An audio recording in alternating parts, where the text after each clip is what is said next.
Hello and welcome back to our channel triple back ventures. आज हम बात कर रहे हैं L&T drive NX 2000 plus and NX 2000 के बारे में। ये जो दोनों ड्राइव हैं, जैसी बाकी की हमारी एल&टी की ड्राइव हैं एग्जैक्टली वैसी ही है, but in term of HMI ये दोनों ही ड्राइव थोड़ी सी अलग हैं। जैसे कि आपको स्क्रीन पे सामने समझ आ गया होगा, इसमें एक वॉल्यूम नोब का ऑप्शन अलग से रहता है, ठीक है।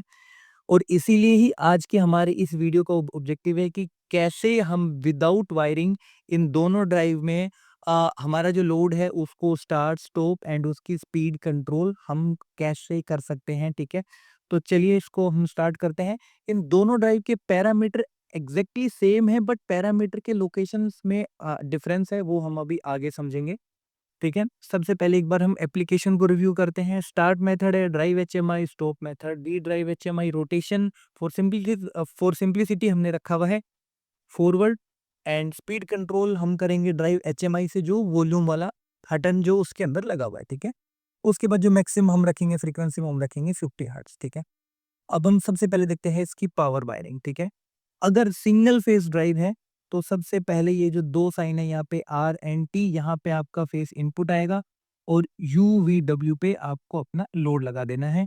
और सिमिलरली अगर आपके पास इस टाइप की ड्राइव है तो वहां पे भी आपको लगाना है R&T पे अपना सिंगल फेस, और जो आपका आउटपुट है वो आपका लगेगा UV&W पे, ठीक है। अगर आपके पास थ्री फेज ड्राइव है तो आपको अपना इनपुट लगाना है R, S एंड T। इसके साइड में आपको यहाँ पे लिखा मिलेगा L1, L2 एंड L3, और आउटपुट आपकी लगेगी एज यूजुअल UV&W में। B1 एंड B2 देखिए यहाँ पे लिखा हुआ है ब्रेक रेजिस्टेंस वायरिंग कनेक्शन। अगर आपके पास ब्रेक रेजिस्टेंस है तो वो आपको B1 एंड B2 में लगाना है। इसके बाद अभी अभी हम देखते हैं how to set the run command and speed control through the help of HMI, ठीक है। देखिए, सबसे पहले जब आपको करना है अपने इन्वर्टर को ऑन, ये उसकी स्क्रीन है, स्क्रीन पे कुछ ऐसा आएगा। जैसे ही आपका इन्वर्टर ऑन होगा सबसे पहले आपकी स्क्रीन पे आएगा 0.00। उसके बाद आपको अप वाली जो की है वो 3 टाइम्स दबानी है, तो आपके ड्राइव पे लिखा हुआ आएगा DRV, ठीक है। ये मेरा यहाँ पे रिप्रेजेंट करती है कमांड फोर्स, ठीक है। उसके बाद आपने दबाना है एंटर, उसके अंदर बाय डिफॉल्ट आपको मिलेगा 1। देन आपको दबाना है डाउन की और आपको उसको 1 से चेंज करके करना है यहाँ पे 0, ठीक है। देन अगेन आपको दोबारा से दबाना है एंटर, तो आपकी स्क्रीन पे दोबारा आ जाएगा लिखा हुआ ड्राइव। देन अगेन आपको अप की दबानी है एक बार, तो आपकी स्क्रीन पे आएगा FRQ, इसे हम बोलते हैं फ्रीक्वेंसी रेफरेंस कोड, ठीक है। जैसे ही आप एंटर दबाएंगे आपकी स्क्रीन पे बाय डिफॉल्ट आएगा लिखा हुआ 0। देन आपको दोबारा अप की दबानी है, ठीक है। और इस पैरामीटर को चेंज करना है 4 के साथ, ठीक है। आपको यहाँ पे 4 डाल देना है। उसके बाद आपको दोबारा एंटर दबाना है, तो स्क्रीन पे दोबारा आ जाएगा FRQ, ठीक है। हम यहाँ पे थे, तो अभी आपको डाउन की दबाना है 4 बार, ठीक है। तो अभी आपकी स्क्रीन पे दोबारा से 0.00 आ जाएगा, ठीक है। और उसके बाद अभी अगर आपको आपका जो लोड है, सपोज आपको 10 हर्ट्ज से आप चाहते हैं कि आपका लोड स्टार्ट हो, तो जैसे ही आप नोब को घुमाएंगे तो जो ये वाली जो स्क्रीन है उसके अंदर आपकी फ्रीक्वेंसी इंक्रीज होगी। आप अपनी इच्छा अनुसार आप इसको डाल सकते हैं 5, 10, 20, 30, 50, ठीक है। हम उसको मान लेते हैं कि हमने इसको 10 हर्ट्ज पे डाल के यहाँ पे छोड़ दिया, तो मेरी स्क्रीन दिखेगी कुछ ऐसे। अब जैसे ही मैं रन की दबाऊंगा मेरी ड्राइव उस केस में यहाँ पे स्टार्ट हो जाएगी, और स्टॉप की दबा के मैं अपनी ड्राइव को यहाँ पे मैं रोक सकता हूँ, ठीक है। तो ये तो हो गई कैसे with the help of HMI मैं अपने ड्राइव को स्टार्ट स्टॉप एंड उसकी स्पीड को कंट्रोल मैं कर सकता हूँ, ठीक है। इसके बाद हम बात करते हैं एडिशनल इन्फॉर्मेशन के बारे में। देखिए, मैंने आपको कहा था ये जो दोनों ड्राइव है पैरामीटर इन दोनों के सेम है, बट पैरामीटर की लोकेशंस अलग अलग है। जैसे कि कमांड सोर्स तो आपका सही है, यहाँ पे भी 0 कीपैड एंड यहाँ पे भी 0। सेकेंडली अगर आपके पास है NX 2000, ठीक है, तो जहाँ पे आपने FRQ में 4 डाला था, इन केस ऑफ NX 2000 वहां पे आपको डालना पड़ेगा 2। अगर आपके पास NX 2000 प्लस है तो वहां पे आपने जो 4 डाला है वो आपका सही है। आई एम रिपीटिंग अगेन, अगर आप लॉजिक अगर आप डाल रहे हैं NX 2000 में तो वहां पे आपको 4 नहीं डालना है, वहां पे आपको डालना है 2। अगर NX 2000 है तो वहां पे आपको डालना है 4, ठीक है। अभी हम चलते हैं आगे। अभी हम डालते हैं मोटर के क्या क्या जो मेन पैरामीटर्स है हमें जो इसके अंदर डालना है, उसके लिए हमको आना होगा ग्रुप बी ए में, ठीक है। ग्रुप बी ए में हम जब आएंगे तो बी ए में हमें डालना है सबसे पहले 11, 11 मेरे यहाँ पे रिप्रेजेंट करता है मोटर के पोल्स, ठीक है। उसके बाद 12 मेरे यहाँ पे रिप्रेजेंट करता है रेटेड स्लिप फ्रीक्वेंसी, मतलब इसके आरपीएम।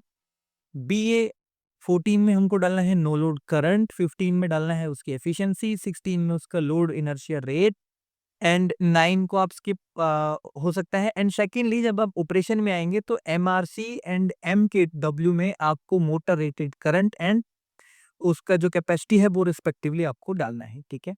अगर आपके पास NX 2000 प्लस है तो आपको आना है BA10, ये आपको मैंडेटरी बदलना है क्योंकि ये बाय डिफॉल्ट मेरा आता है 60 हर्ट्ज में। तो BA10 में आपको कंपलसरी आना है और उसको 0 से बनाना है उसे 1 ताकि वो 50 हर्ट्ज पे ऑपरेट हो, ठीक है। अगर आप आउट ऑफ इंडिया है तो आप उसको बाय डिफॉल्ट 60 छोड़ सकते हैं अगर आपकी बेसिक फ्रीक्वेंसी 60 है तो। उसके बाद आता है BA11, नंबर ऑफ पोल्स यहाँ पे डालने हैं। BA12 में यहाँ पे आपको डालना है आरपीएम। BA13 में रेटेड करंट, BA14 में no load current and BA15 में motor rated voltage and BA16 में यहाँ पे आपको डालना है अपनी एफिशिएंसी। अपनी नहीं, मतलब आपको जो लोड है उसकी एफिशिएंसी, ठीक है। उसके बाद हम करते हैं protection setting. Protection setting group P R में आप जाएंगे तो वहां पे आपको मिलेगा, ये दोनों का एग्जैक्टली सेम है। इसमें आप ये सारा ऑप्शनल है, आप डालना चाहें तो आप डाल सकते हैं, आप कुछ चेंज करना चाहें तो वो भी आपके पास ऑप्शन है। मैं जस्ट फॉर रेफरेंस आपको मैं बता रहा हूँ। PR5 में आप जाएंगे तो आउटपुट ओपन फेस है, अगर आप चाहते हैं उसे इनेबल करना तो आप वहाँ पे 1 डाल सकते हैं, बाय डिफॉल्ट वो आपका ऑफ रहता है, ठीक है। और number of automatic restart by default of रहता है, तो आपके पास ऑप्शन है जो भी आप डालना चाहें आप यहाँ पे डाल सकते हैं। सेकेंडली जो यूज होता है मेरा सबसे ज्यादा होता है PR18, ओवरलोड का जो अलार्म का जो लेवल है वो बाय डिफॉल्ट है 150, आप उसको कम भी डाल सकते हैं। और उसके बाद आता है warning time, warning selection and overload fault level. तो जो भी आपकी रिक्वायरमेंट है, जो भी मेन मेन थे उन्हीं को ही मैंने केवल यहाँ पे स्क्रीन पे लगाया है, बाकी इसका मैनुअल भी आपको मिल जाएगा। तो जो जो आप और अगर एडिशन कुछ करना चाहते हैं तो आप इसके अंदर आप डाल सकते हैं, ठीक है।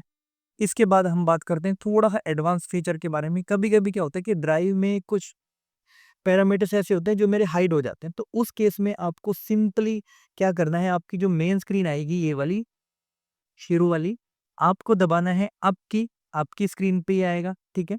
उसके बाद आपको दोबारा आपकी दबाना है, आपकी स्क्रीन पे आएगा ACC, देन आप दोबारा दबाएंगे तो स्क्रीन पे आएगा DEC, और आपको दबाते जाने जब तक आपकी स्क्रीन पे ना आ जाए OGR, ठीक है।